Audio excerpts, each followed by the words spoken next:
বৃষ্টির দিনে খিচুড়ি মানেই ছোট ছোট সুখের উৎসব। বৃষ্টি পড়ছে আর খিচুড়ি খাবো না, পুরো দিনটাই কেমন যেন অপূর্ণ হয়ে যাবে। তো আমার না বেশ কিছুদিন ধরেই খিচুড়ি খেতে খুব মন চাচ্ছিল। যা গরম পড়েছিল তখন আর খাওয়া হয়নি। তো ভাবলাম যেহেতু আজকে বৃষ্টি হয়েছে আজকে খাওয়া যাক। যদিও আগে আমি খুব বেশি খিচুড়ি রান্না করিনি, আমি এই ব্যাপারে খুব বেশি এক্সপার্ট না। আমি বেশিরভাগ সময় বিরিয়ানিটাই বানাই থাকি, যেহেতু ওটা আমার অনেক বেশি ফেভারিট। ইভেন আমার বাসায় সবাই খুব পছন্দ করে, মানে ছোটো যারা আছে আর কি। তো যেহেতু খিচুড়ি খেতে মন চাচ্ছিল, আজকে বৃষ্টি ছিল না, আজকে এই বৃষ্টির সাথে খিচুড়ির দারুণ একটা কম্বিনেশন। আজকে অবশ্য আমি বানাবো বিফ খিচুড়ি। আমি সব সময় বিরিয়ানি, খিচুড়ি, হালিম এগুলাতে না মাংসগুলো খুব ছোট ছোট করে কেটে দিই, এতে আমার ভালো লাগে, প্রত্যেকটা লোকমায় লোকমায় মাংস খাওয়া যায়। আবার হচ্ছে গিয়ে ছোট ছোট করে দিলে কি হয়, মাংসগুলো খুব তাড়াতাড়ি কুক হয়ে যায়, দেন ভিতরে খুব তাড়াতাড়ি খুব ইজিলি মশলা যায় আর কি। এইদিকে আমি আমার মন মতো সবগুলা মশলা দিয়ে মাংসটাকে ম্যারিনেট করে রেখে দিব। অন্যদিকে আমি চাল ডাল ওইগুলোকে সুন্দর মতো ধুয়ে আধ ঘন্টা পানিতে ভিজায় রাখছি, আর আধা ঘন্টা আমি ওইগুলা পানি ঝরতে দিব।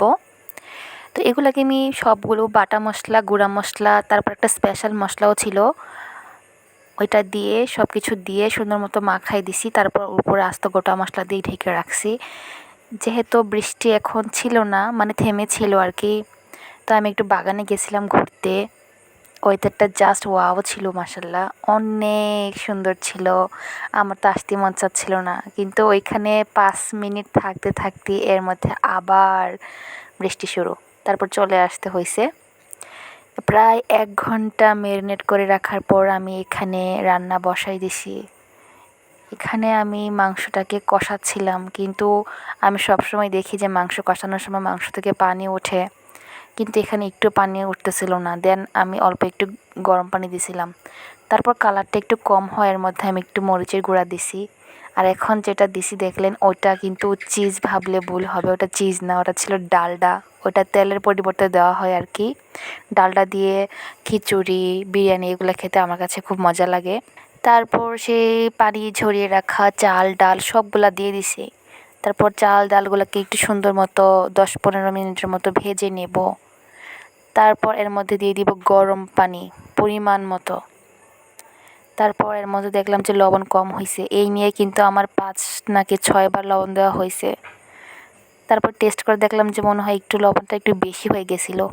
তারপর এর মধ্যে দিলাম আমি টেস্টিং সল্ট দিয়ে ঢেকে রাখছি। এইবার পুরোটা রান্না ভাপেই হয়ে যাবে। এদিকে ওয়েদারটা মাশাআল্লাহ ওয়াও ছিল। আমি অবশ্য একটু ঘুরতেছিলাম, দেখতেছিলাম, আর আমাদের গাছে একটা আম ভাবছিলাম পারবো, দেখি যেটা একদমই কাঁচা। আর বৃষ্টি হলে গাছপালা এত সুন্দর লাগে, মাশাআল্লাহ সব কিছু সবুজ সবুজ সতেজ। তারপর দেখলাম যে গাছের নিচে 2টা আম পড়ে আছে, আমগুলা নিয়ে নিলাম। এদিকে আমার খিচুড়ি অলমোস্ট ডান। আর খিচুড়িটা খেতে কিন্তু মাশাআল্লাহ ভালো মজা হয়েছিল। আম্মু বলছিল যে না, লবণ টবণ সব কিছু একদম পারফেক্ট। এদিকে আমি খেতেও বসে পড়ছি, আর কি ঝুম বৃষ্টি মাশাআল্লাহ। আর খিচুড়ির সাথে নিয়েছিলাম সালাদ, নিয়েছিলাম আচার। আস্ত রসুন তো আমার কাছে বরাবরই বেশ মজা লাগে। একটু মাংস ছিঁড়ে আস্ত রসুন সাথে সালাদ, ওফ, লোকমাটা জাস্ট ওয়াও ছিল। খিচুড়ি খাওয়ার ক্রেভিংস ছিল, আলহামদুলিল্লাহ মিটে গেছে।